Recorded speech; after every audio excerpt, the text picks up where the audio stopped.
Bonjour, bonsoir, dear friends. Bienvenue from the heart of Napa Valley. This is an incredible happy hour tonight. We are with one of the most charming, one of the most beautiful red-head women on the planet. Her hair are going to make you think of Elizabeth Taylor in the movie Gone with the Wind. They flow in the beautiful wind of Napa as she inspires us with the most awarded book ever written in the history of wine, the famous Wine Bible. Karen has been an inspiration and has been the most awarded woman ever writing anything about wine. James Beard, Time Magazine, and many, many other well deserved Word of Wine. She is one of the best palate women and the world of wine has ever seen. Born and raised in beautiful America, however, very international. We're going to spend an amazing time today with Karen MacNeil, the famous Karen MacNeil, with whom I could say I've been a friend and known for now over a decade. We've done so many great things together. We keep doing it. And today, Karen is going to show us something that she just came out with that is absolutely a revolution when you deal with flavor, when you deal with taste, and when you deal with the best companion of a wine bottle, a wine glass. So, dear friends, I'm delighted to bring to the show the famous, beautiful Karen MacNeil. Bonjour, Karen.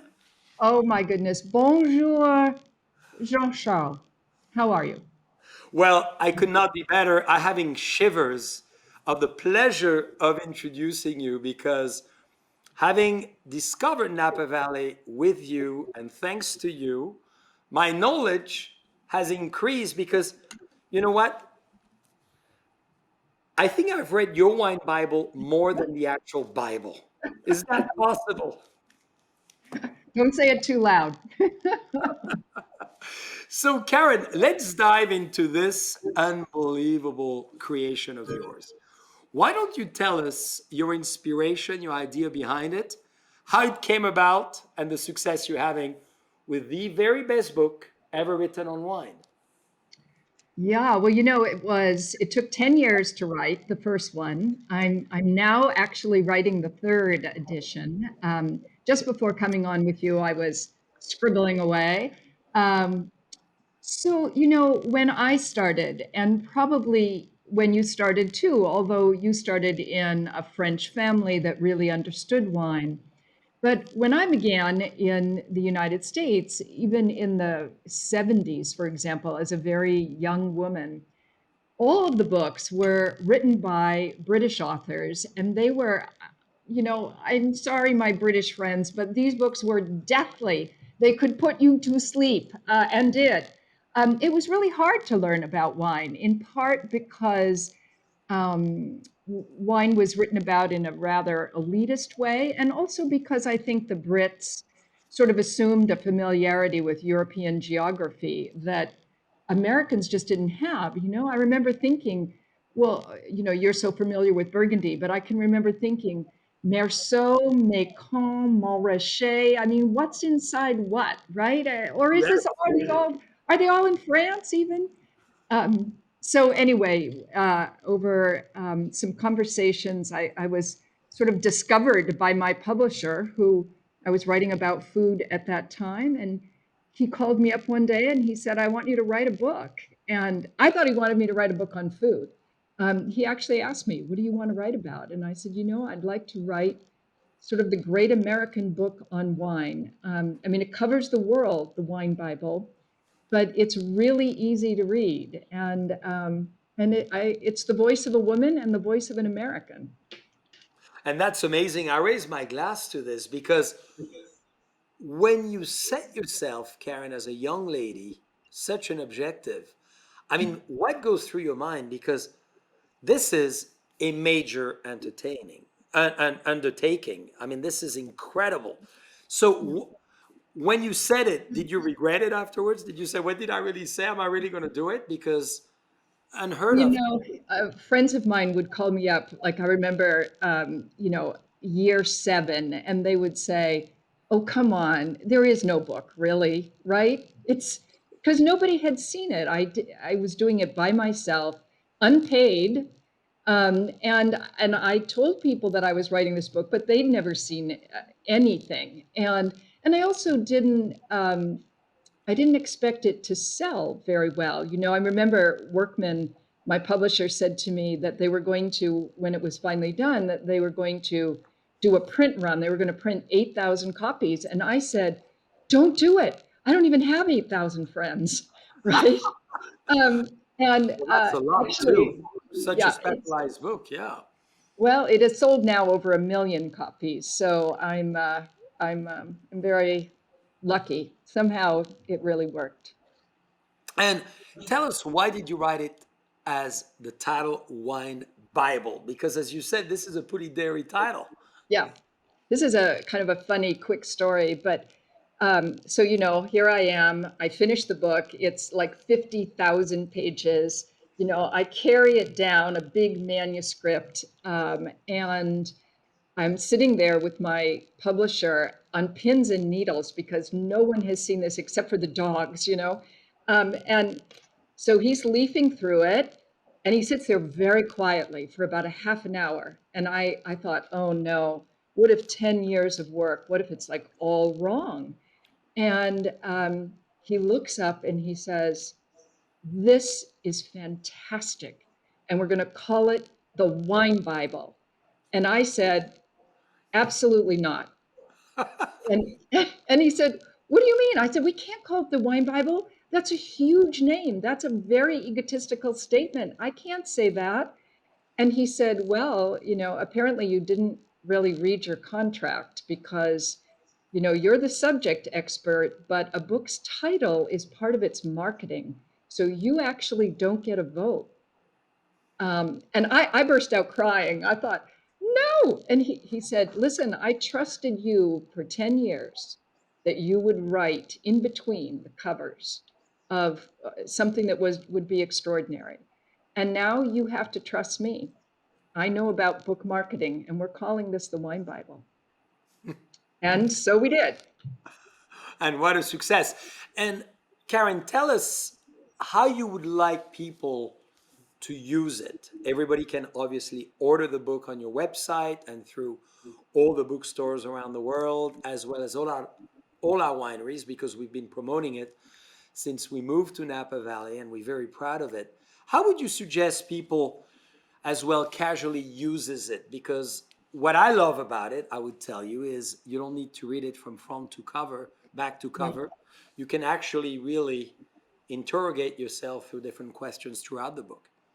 Yeah, we held a contest once, and we where we asked people to send us a photo of their quote unquote best loved wine Bible, and we saw spaghetti stained copies in kitchens and water stained copies beside the bathtub and out in the yard, and it is full of. My goal was to have on every page something really fascinating that you would say to yourself, wow, I didn't know that. And so that's right, you can open it up anywhere.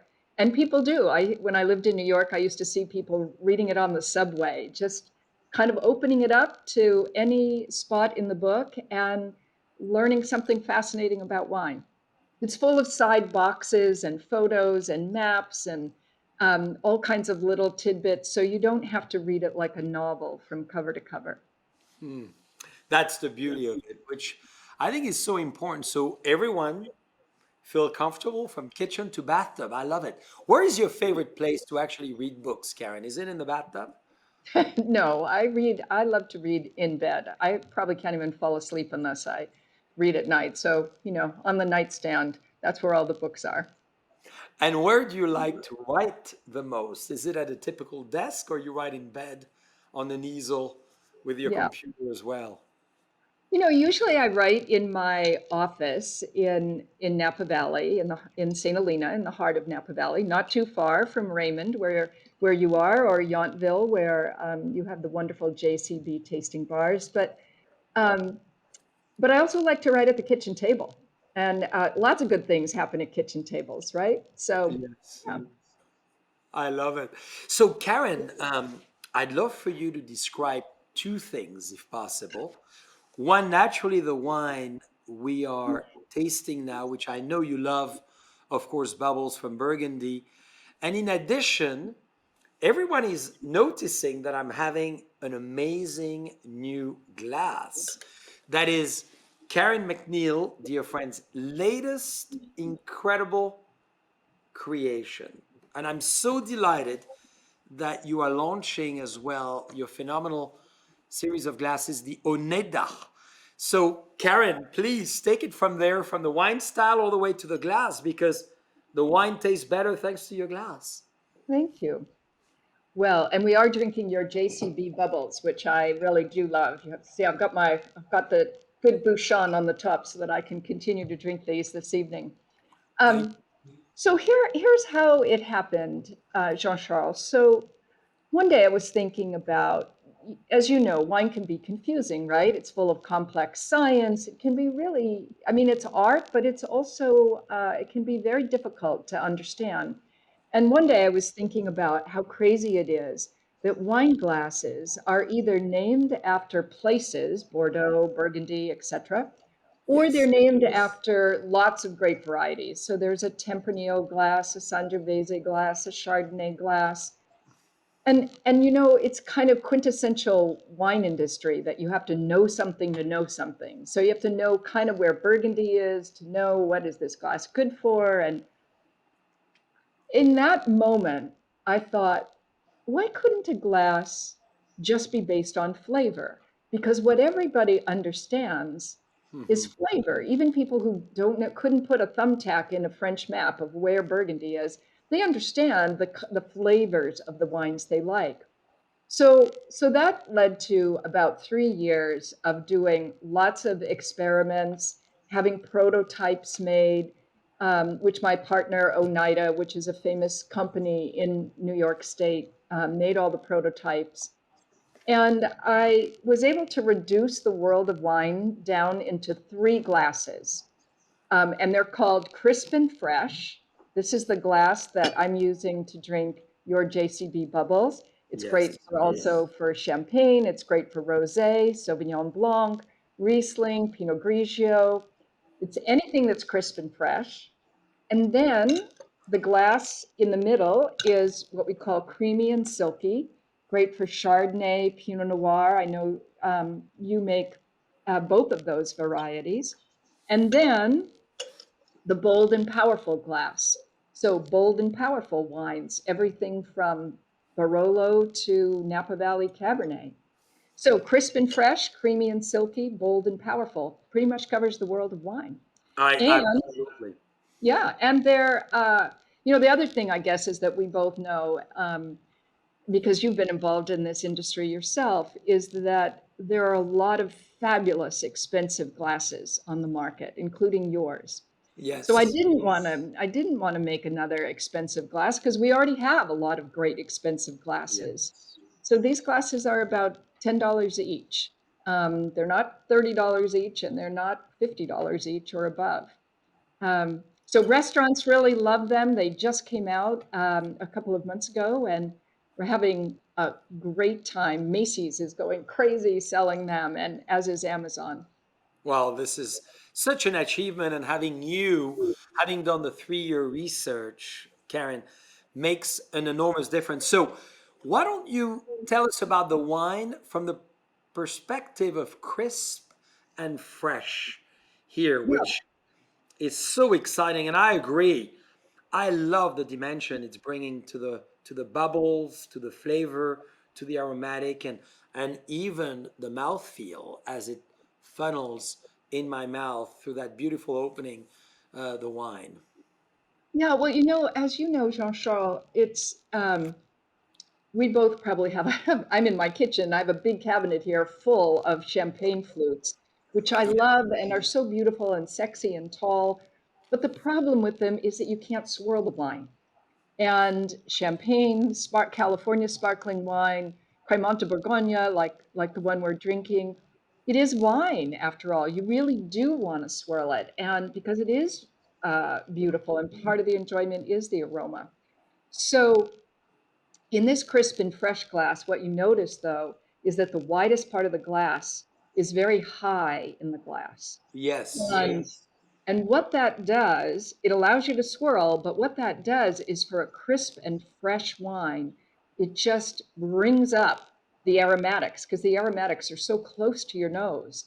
And for a reason I don't understand, it seems to emphasize a wine's crispness as well. When you pour a, a sparkling wine into a bold and powerful glass, there's just so much air here Yeah. that it tends to make the wine feel very neutral and flat. But this crisp and fresh glass, ooh, so good. I totally agree. And look, I just did the test. Significant difference on the Yeah, aromatic expression. Significant. So, what do you advise, besides obviously going to Macy's or ordering those wines through your website, for people to play with? Is 3 glass to you enough for the process of, enjoying wine fully? Because I think it is. Lidl, who we like a lot, as well as Spiegelau and many others, have made wine glasses sometimes so complex to the grape variety that we have a cabinet that is 3 times the size we should have because they made it specific to Pinot and Barolo and all of that. Yeah, I know. There are now something like, I don't know, 32 different glasses named after different varieties and places. And I interviewed some of my colleagues who are journalists who said, here they are, wine journalists. They're given all of these beautiful glasses, and they've often said to me, I put it up on the shelf and I never use it again. That's Um, right. what you find, and I bet anyone who is listening, I bet you have a favorite wine glass or two that you go to, just like you have a favorite coffee cup, favorite teacup. It's just sort of instinctive to like a limited number of things that feel good in your hand and that you're not afraid to break. And you don't have to think about it. You can just grab that glass. So I think with these three glasses, you could cover 95% of all the wine you might ever drink. Because if it isn't crisp and fresh, it's creamy and silky, or it's bold and powerful. I love it. So, Karen, as we on the glass, let's go to the Sauvignon Blanc, Now, I maybe. want to say about your Sauvignon Blanc that I was reading about it before we began, and I thought, now, most Sauvignon Blanc I would also put in the crisp and fresh glass, but I Okay. decided I'd also put it in the creamy and silky glass because you barrel ferment this. So Yes. it's a bigger Sauvignon Blanc than normal in a sense, or than standard, I guess I'd say. So you could put this in either of these glasses, and let's give them both a try. And dear friends, as Karen is going to show us a very professional way to taste wine, and Karen, I'd love to have you walk us through how you taste wine. I want all of you, dear friends, to know that at the Oakville Grocery and 1881 in Napa, Karen MacNeil, since day one, we always very closely together define experience and wine flight. Karen was the one to help us define the Napa Valley flights, was the one to define every AVA that you see on the wall. And I know we're getting millions of compliments, so Karen, it goes to you. And then Karen MacNeil has written the history of Napa Valley for us in a very different way that she's done before. And it's coming out as we speak. So you're going to see that in the chat because it's very exciting. Karen has done over 100 pages to summarize the last 170 years in Napa Valley in a beautiful way. So I really want to thank you, Karen, because you were really actually the first one to taste the 1881 ranch and Yeah. help us on it and define the tasting. So it's full circle today, 24 months later. Yeah, it's very exciting, the project that you've done there, because, pardon me, Napa Valley does have a history, right? And perhaps as a Frenchman, you have, a very ingrained appreciation for history. When people come to the Napa Valley, they often think, oh, it's just so modern and glamorous and, lots of money and very new. But it really isn't. It's a very old place. Well, maybe not very old. It's not as old as the Greeks or the Romans, but it didn't begin yesterday. It does have a history, and that history is part of what has made it so successful today.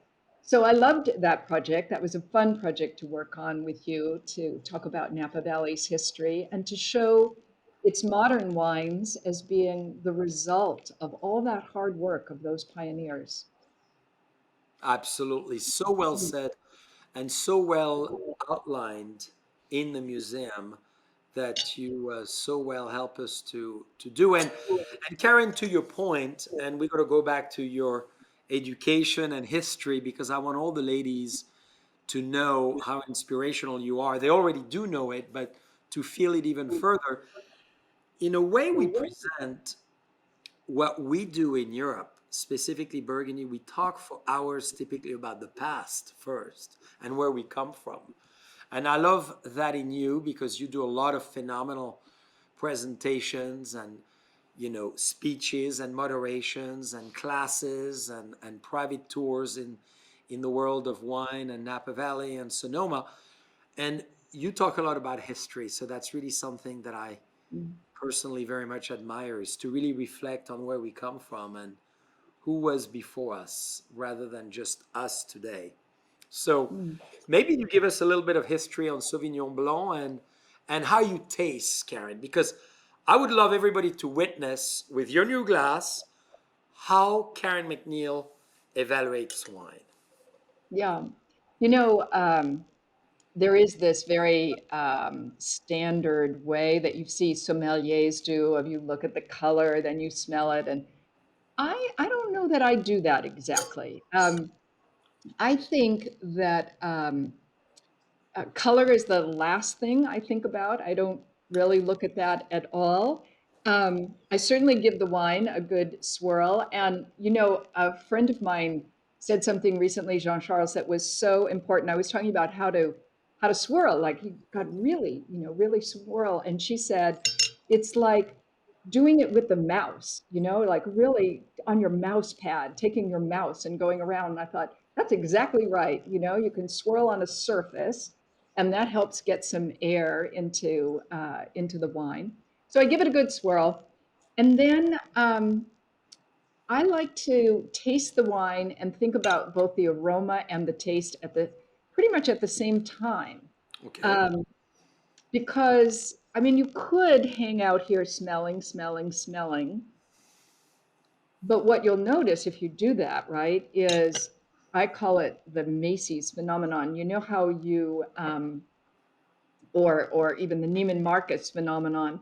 You know, when you go into a department store on the perfume counter side, you smell it dramatically. But if you Yes. stand there for 30 seconds, you don't smell any perfume anymore. So it's really a mistake to keep smelling, keep smelling, keep smelling, because all you do is acclimate your nose to the smell. It's Okay. much better to smell and taste, kind of then put the glass a little to the side, smell and taste, kind of keep going back and forth in the exact same way you would do if you were having dinner. That is what you do. You smell and taste, you kind of put it down, you have a bite of food, then you smell and taste. And when you do it that way, in a very natural way that you would at table, you really begin to see the personality of the wine. So I'm going to do that with Okay. your Sauvignon Blanc. I'm going with you. So I smell and taste in that magnificent glass, by the way. I got to tell you, creamy and silky is It's a really great working for me. Ooh, You know what it is? By the way, I'll do a side box on this creamy and silky glass. If you look at it, it is what my inspiration here was the exact shape of an egg. You see mm-hmm, how perfectly rounded it is? It's mm-hmm. exactly like an egg. And why is an egg shaped?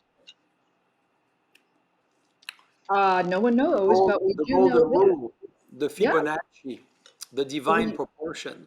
Yep, divine proportion. And there's something, even winemakers, your winemaker too, would tell us that fermentation, all kinds of things that move around best in this beautiful egg shape. So somehow, especially with Right. Pinot Noir, you should try it with your Burgundies, Jean-Charles, because Burgundy, as you know, is all about harmony and balance. Mm-hmm. In I this will. egg-shaped glass, oh my God, it's so good. But this Sauvignon Blanc is tasting great in this glass right now, too.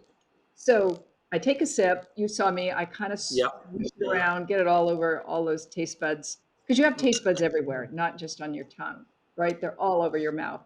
Mm-hmm. And then I always, here's my trusty spit cup. I always spit the wine because, I taste about 3,000 wines a year, Oof.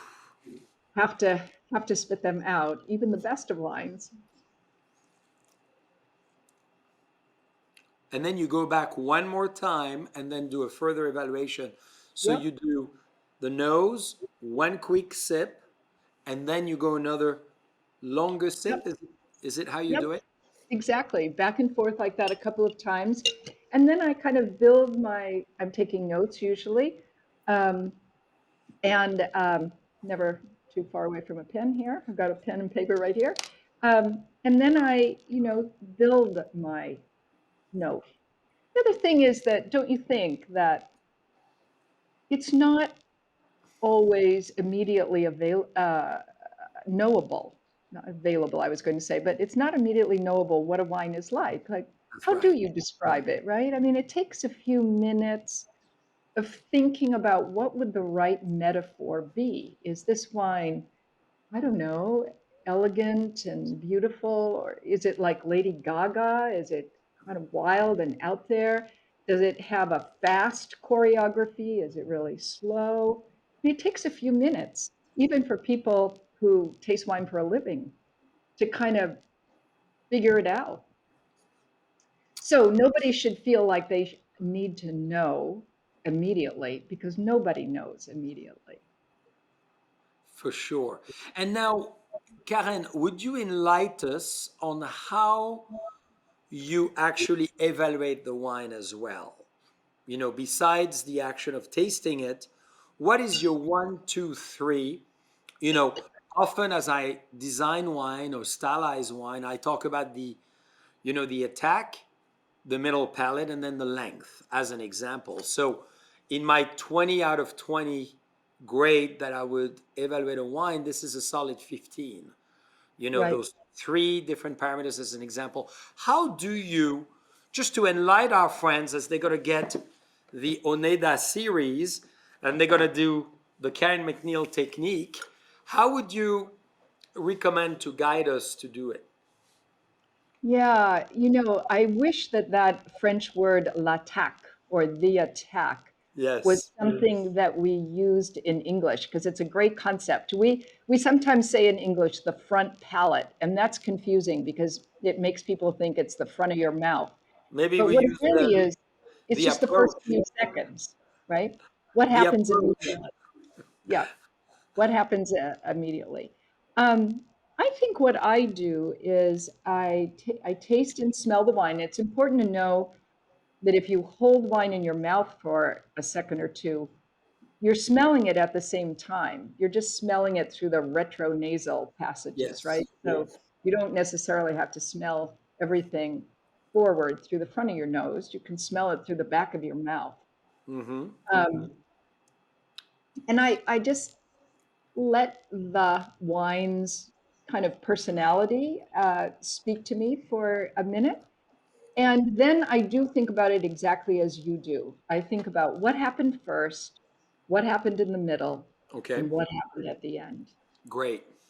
Yeah, because all great wine should have a nice curvature, right? It should have a Mm-hmm. beginning, a middle, and an end. It should be like your old English teacher would have said. It's like a paragraph, right? It's supposed to have a beginning, a middle, and an end. Well, thank you for this enlightenment. So we love it. We need to find a new word for the approach, for the attack, for the first impression. Now, talking about your English teacher and talking about your past, Karen.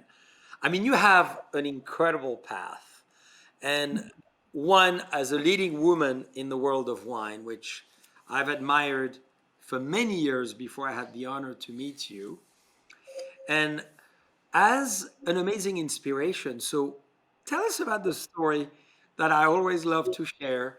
You left your house at 14, and maybe you give us the context and what happened.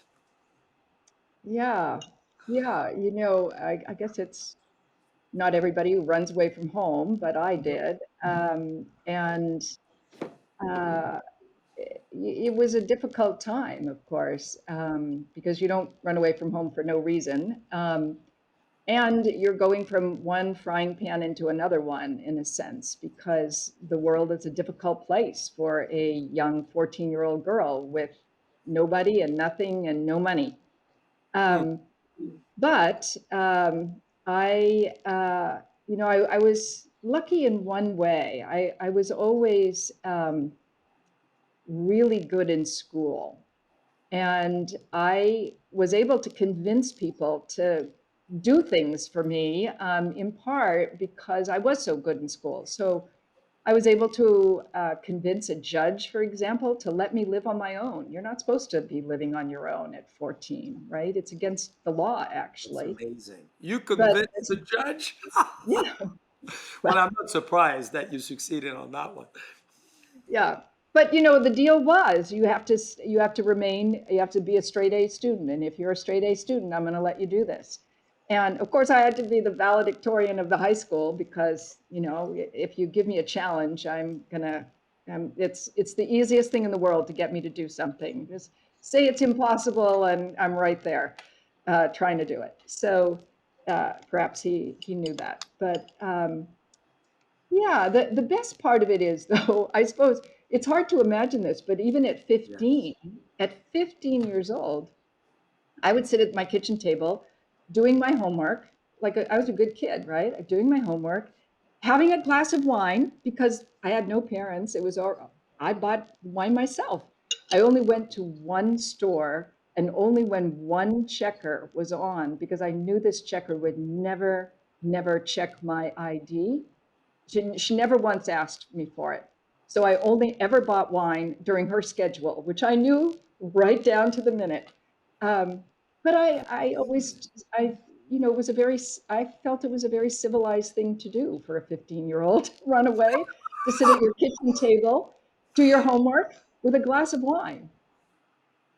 That's incredible, Karen. What an insane story. And then you went obviously to you put yourself through high school and college, and here you are, this young lady in the 70s in New York City. So as a leading woman in the world we know, which is wine. So maybe you want to just enlighten us on this because I think that's a side that people don't necessarily know.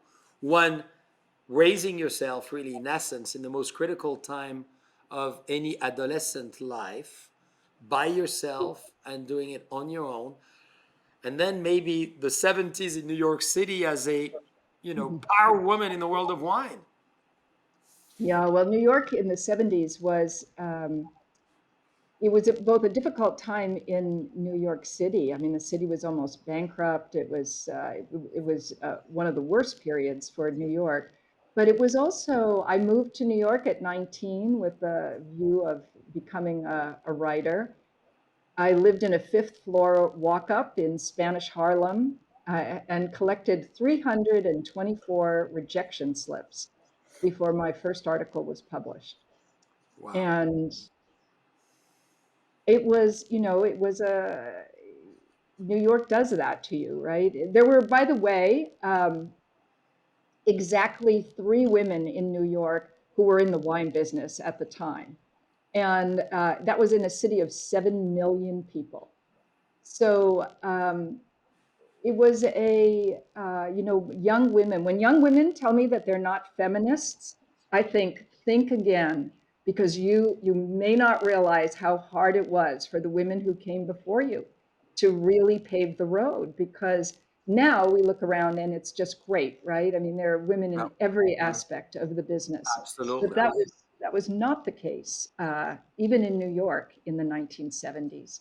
So, but it was lucky for me in a way, I suppose. Part of it, I mean, it was both bad and good, like so many things.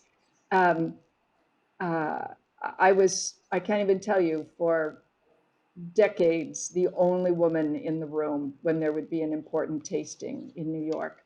Um, so you can, you know, sometimes that can work well to your advantage because maybe Piero Antinori wants to sit beside you and tell you the story of Antinori as opposed to the man next to you.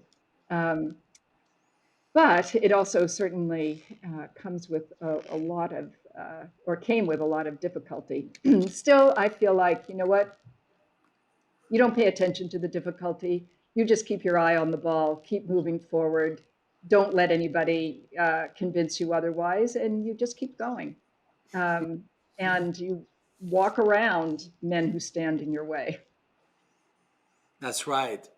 It's a great advice as well for all the ladies listening. So, where do you find women are today? And your leadership has been paramount for so many, as you inspired them and they follow you and they get inspired by you. Where are women in the world of wine? And in addition, how great are women at tasting wine? And aren't they sometimes much better than us men? Yeah, no, about 5 years ago, if you said to me, "Are women better at tasting wine than men?" I would have said, "No, they aren't." Everybody has a nose and a mouth, and it's maybe what women are slightly better at is language ability. But Mm, then, which in describing wine, but then I looked at some more recent research that has been done at UC Davis, University of California at Davis, one of the most famous enology and viticulture schools in the world, as well as at other top viticultural schools. And it appears that women indeed do have, women of childbearing age have an increased ability to smell extremely accurately. And that's probably makes sense from an evolutionary standpoint. yes. Um, it's interesting, though, that if you take a woman with who's either younger or older, and a man anywhere in the spectrum, they then it doesn't matter. What matters is how much do you pay attention. So there are men who really pay attention, right? Lots of Yes. winemakers, men really pay attention. Lots of women too. But women of childbearing age, even when they're not paying attention, have a really good sense of smell. Yeah, I'm totally with you. I'm so excited. As you know, we surrounded in within the Boisse collection of great ladies winemakers, and I'm so energized as I was with my grandmothers and as I'm with my mother's sister, wife Gina, and in general to see, such incredible talent, and often, that vibrational intuition level that you Hmm. ladies have around the table as we taste and make wine. And I spent a lot of time making wine with ladies, whether it's in Chablis, whether it's in Côte d'Or, whether it's here in Napa or Sonoma. I'm so elevated, and they allow me to see often, Karen, as we do when we taste together, something I don't see. So I love that in a way Mm, that we often don't look at things necessarily the same parallel way, and one and the other helps the other to see something that is maybe unseen. Wouldn't you yeah, agree with that? I totally do. It's why, having a good sort of wine tasting friend could be your spouse or your significant other or just a friend, but wine is ultimately a communal beverage. It's meant to, you need someone to say, smells like lemon drops to me. What do you think? Right? Yeah. It's really lovely to taste wine with someone else. So, Karen, on that, I'm going to serve the next wine. Yeah, I would this is your. love the 1881 Napa, the Founder's Red Blend. And I'd love, before even we describe the wine, as we were on the ladies' tangent, you won the James Beard Award, the Time Magazine Award. And if I were to list all of them, I would need another 30 minutes. So you've been an amazing inspiration to the wine world.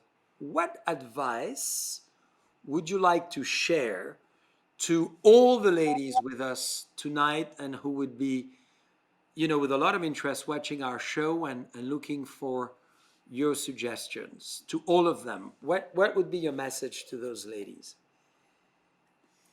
If you're in the wine business and you're a woman, my advice is work 20% harder than everyone else about you, everyone else around you. Um, be a perfectionist.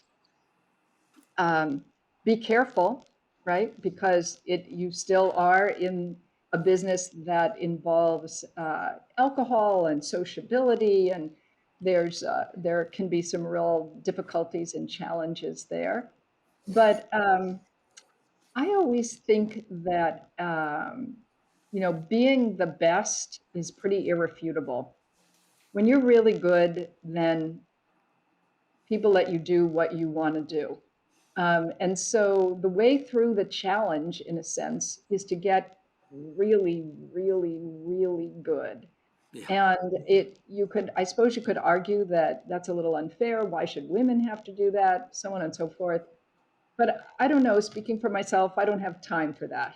I'd rather just try and be the best one at something, and then have people move out of the way, in a sense, right? So I think for women, you know, not agonizing over the difficulties and just yes, harnessing all your energy and just getting really good at what you do is the best advice anyone could have, really. that's for sure. And what inspires you, Karen, yourself? Because you do so many things very well, but where do you get your inspiration, and what actually really inspires you besides wine, of course, and champagne? Yeah. Well, wine and champagne certainly are they are inherently inspirational because, if you think about it from a philosophic standpoint, they are the way that you take nature into your body every Mhm. day. Yeah, There's nothing other than breathing. There's nothing else like that. And they're not so much possessions. It's not like a stereo or a car or something. You're really taking nature into yourself. It's a profound kind of idea. I mean, you don't have to think about it that way every day, of course. But even when you don't think about it, I believe that people are kind of touched by that. And that's why wine is so inspirational. That's why it was so much a part of religion, that yeah. it just connected you spiritually to the earth. And of course, it remains a profound part of religion.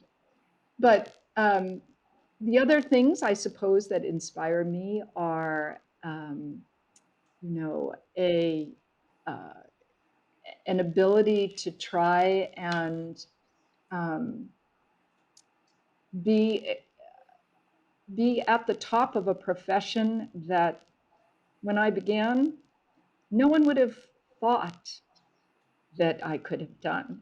I didn't even think I could do it.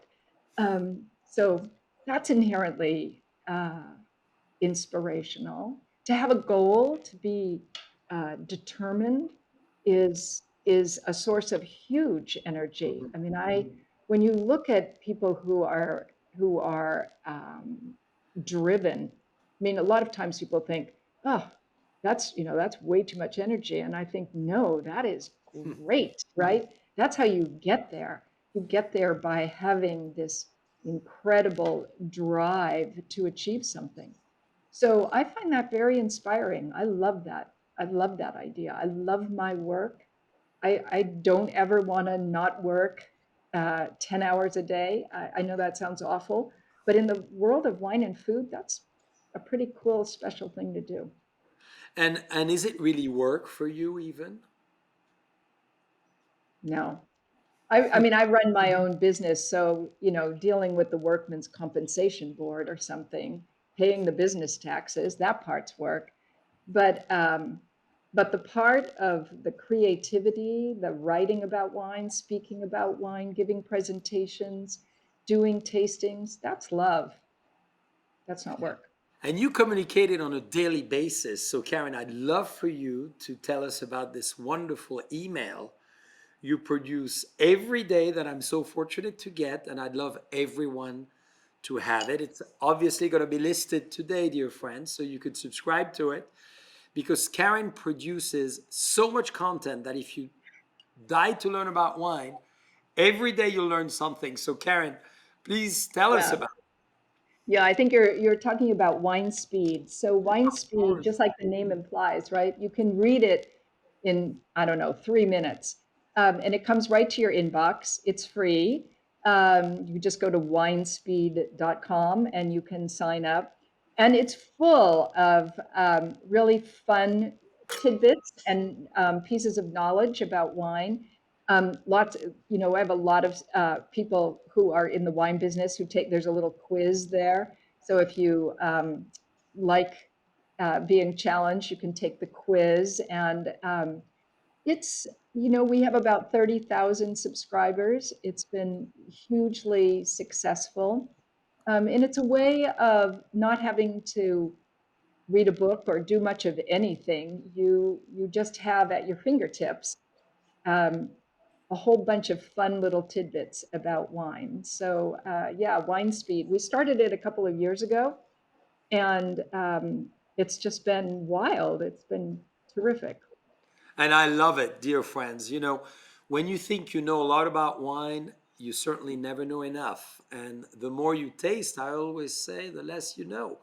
And it's very true because the more diversity of taste and flavor you have, sometimes, the more complex the world gets. So it's the same with knowledge. Now, Karen, now is the time on the founders that you tell us this amazing glass, what it does, and what it does to this wine. Ooh. I love what it does to my nose. Ooh, you Well, were this talking one about is, aromatics. Ooh, yeah, Napa Valley. This is a Napa Valley red wine, of course, the founders, and it's a wine of a lot of texture, and that beautiful, soft, velvety, cushiony kind of texture. And texture comes from tannin, a natural compound in wine. But yeah. tannin can be a little, it can be a little scratchy. It can be a little like coffee grounds. It can be a little hard to deal with. The way you get around that is by giving a red wine like this a lot of air. So you notice in this glass, the widest part of the glass is at the bottom of the glass, which gives you all this big, big head space of air. And as you're swirling the wine, you're coating the sides of the glass with the wine. It's also interacting with the air. And we don't know exactly why, what exactly oxygen does, but we know that oxygen has a profound effect on how wine smells and feels and how expressive it is. So, with a big red wine, you need a bold and powerful glass. And because it's going to give you all of this swirling space and all of this head space in order for the wine to kind of unfurl itself. And that's what, if you sit here with your founders wine, 1881 founders, and just swirl this glass and drink this red wine over the course of the next hour, you will be a happy person. It's really shows it well. Thank you. And that's the this amazing relationship between the glass and the wine. The glass has so much to do with it. Thank you, Karen. So, Karen, if you have a few more seconds, a few more questions. One, as we know, you've achieved so much. So, what's left to do? What is your dream? Because I know you have wild dreams at night. We've shared it often with a glass of champagne. So, maybe two things. Why do you drink champagne every day? Because I think that's a great advice to everyone. And two, what's your dream? Yeah. Um, why I drink champagne every night, and I do. I drink. You've heard me say, Jean-Charles. I know you are privy to my secret that I drink a glass of at least a glass of champagne. Not even California sparkling wine, not Cremant de Bourgogne. I mean champagne every single night, and have for 20 years. That's wonderful. Um, That's maybe why you look as well so young and fresh and crisp and beautiful and seductive, and why those hair of yours are always so princess like or Marie Antoinette like. hmm, well, thank you. Um, yeah, I'll have to use some champagne as a conditioner, a hair conditioner. That's a new idea. Okay, another business for you to go in, Mister. Yeah, Um, we'll do but you that. know, Maybe I'll be the first one to massage the first conditioner just to make uh, sure the bubbles get intricately within your scalp. but I guess the reason is, aside from just loving the flavor, I guess the reason is that um, I think there's something good about a demarcation from day and night. That you need something. Ah, At least I love the idea of the day is done now and the night is happening I now. see. Transition. In Yeah, in my office, by the way, i- if it's 6 o'clock at night and everybody's still there, I just open the champagne. We might still be working, actually, right? But still, it's a transition. It's a Yeah, recognition that time is passing. You've spent all this hard work, all this the hours of the day working hard, and now just a glass of champagne kind of it's a wonderful way to begin every evening. And if we think about the whole world of champagne, all the cremants, California sparkling, it's not even very expensive, right? Many bottles of champagne or sparkling wine come in at $40 or so, or even under. that's right. That's $8 a glass. I know people who spend more than that on coffee at Starbucks every day, right? That's that's So, for sure. so it's $8 a glass. Who would not give themselves every evening at 6 o'clock an $8 glass? And if you have one of these, like a little champagne stopper, that bottle lasts you all week. It's really not an expensive indulgence. That's So for sure. Less expensive than a cafe latte. I agree. Good comparison. So now, Karen, I want to hear about your dream. my dream. Hmm. Yes. And be as personable as you wish, of course, because a lot of people would wonder, a lady of your incredible success, phenomenal history, unbelievable challenges that you faced and you overcome throughout all your life, and all the fabulous things you've done for the wine world and beyond. I know you have a lot of dreams. If there's one you want to share with us, would be great. Yeah. Well, one of the things that gives me a great amount of satisfaction is being a woman owner of a wine business that has always employed women. Hasn't been. We actually did have one great guy once, Mike, who just loved it. He was just surrounded by these terrific women who knew all about food and wine, right?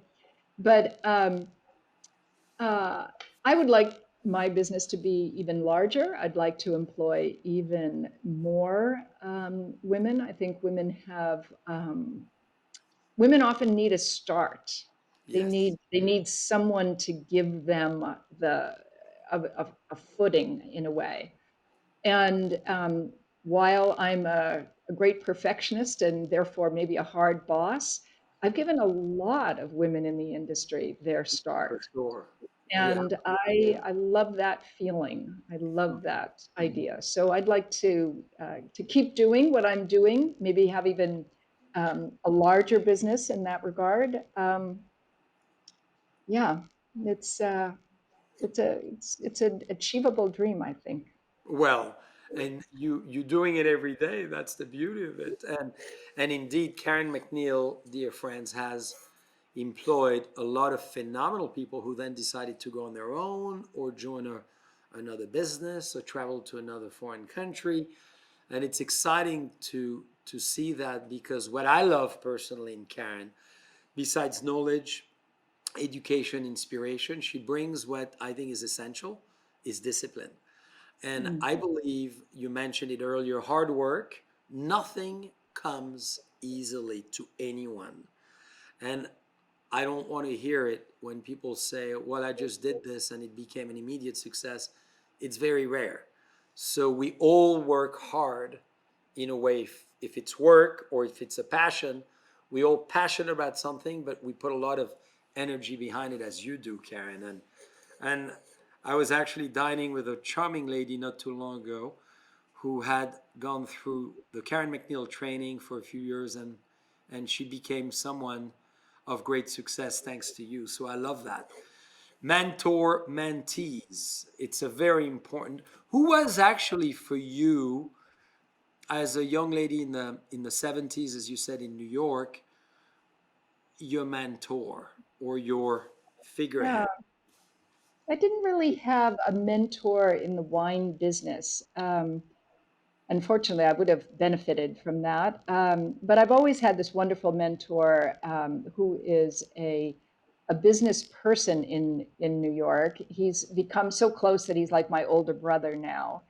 And he really taught me some very important skills in terms of negotiating and how to run a business and the kinds of things that get passed on somewhat intuitively or just easily between men, but they don't get passed on to women quite so well. Um, and so I think that has been really important to me. I still ask him about whenever I'm trying to negotiate some big idea and am a little bit out of my realm. I still ask him for advice. And we all need that kind of a person if we run a We business. all do. Absolutely. So now, Karen, after this amazing flavor first experience, congratulations, the benchmark of the wine world at large, the wine Bible. I'd love for you in a different way, because the other question was more related to women. What would be your message to all of us out there? We are in April, early April, just Easter came. You talk about the famous egg that is the symbol, obviously, growth and birth and transformation and nurturing and all that. What would be for you the big message to everybody out there that not only admires you but would love to see a message of 2021 that is an exciting one, as I know it will be?